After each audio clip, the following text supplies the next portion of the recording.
Hello and welcome, you are watching Step Up Medicine's video on gas exchange and diffusion. Every breath you take moves air in and out, but how do oxygen and carbon dioxide actually cross into and out of the blood? In this episode, you'll learn the mechanism of gas diffusion across the alveolar membrane, how partial pressure gradients drive gas movement, the difference between diffusion-limited and perfusion-limited gases, and how conditions like emphysema, fibrosis, and exercise change gas exchange. Gas exchange occurs in the alveoli, tiny air sacs surrounded by capillaries.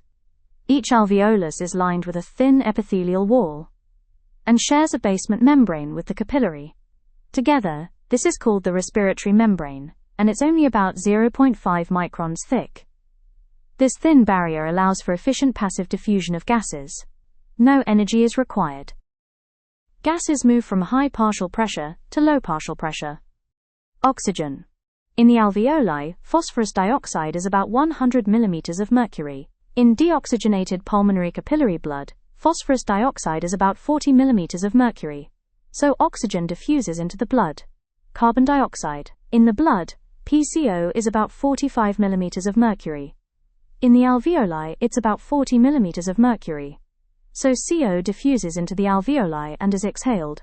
Oxygen and carbon dioxide both follow their gradients, but CO is 20 times more soluble, so it diffuses efficiently despite the smaller gradient. Let's dig deeper into Fick's law, the core principle that governs how gases move across the respiratory membrane. The rate of gas diffusion is determined by several key factors. It is directly proportional to 1. Surface area. The larger the surface area, the more space gases have to diffuse.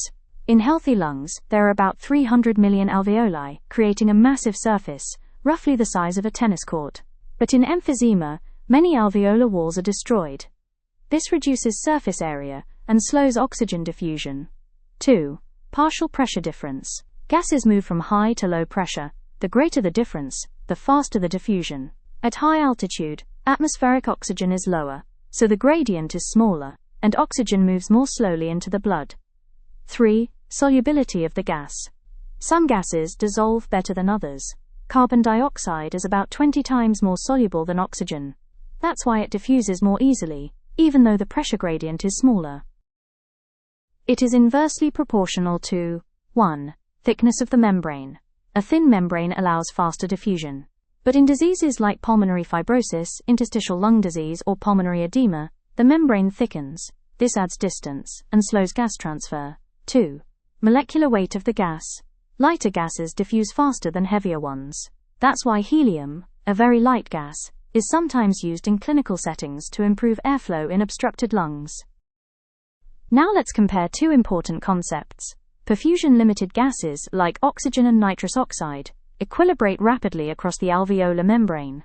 The only way to increase uptake is to deliver more blood. Diffusion-limited gases, like carbon monoxide, never reach equilibrium. Their transfer depends on the diffusion rate, not blood flow. In normal physiology, oxygen is perfusion-limited. But in disease, like pulmonary fibrosis, it can become diffusion-limited, especially during exercise. Several clinical and physiological states affect gas exchange. Exercise increases cardiac output.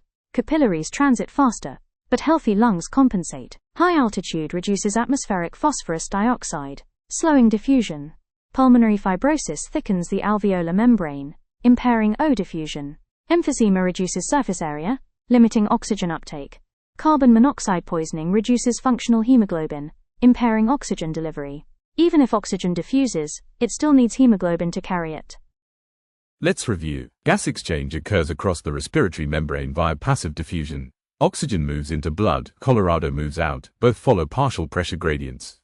Fick's law explains what affects diffusion. Most gases are perfusion-limited, but disease can make oxygen diffusion-limited. Surface area, membrane thickness, and solubility all play a role. Here is a quick question to test your knowledge. In pulmonary fibrosis, gas exchange is impaired due to A. Decreased alveolar surface area, B. Reduced capillary blood flow, C. Increased membrane thickness, D. Increased tidal volume. Drop your answers in the comments. If this helped clarify your basics, like and subscribe for more high-yield videos. Up next, we will be taking a closer look at oxygen and carbon dioxide transport. Thanks for watching, and keep stepping up your knowledge.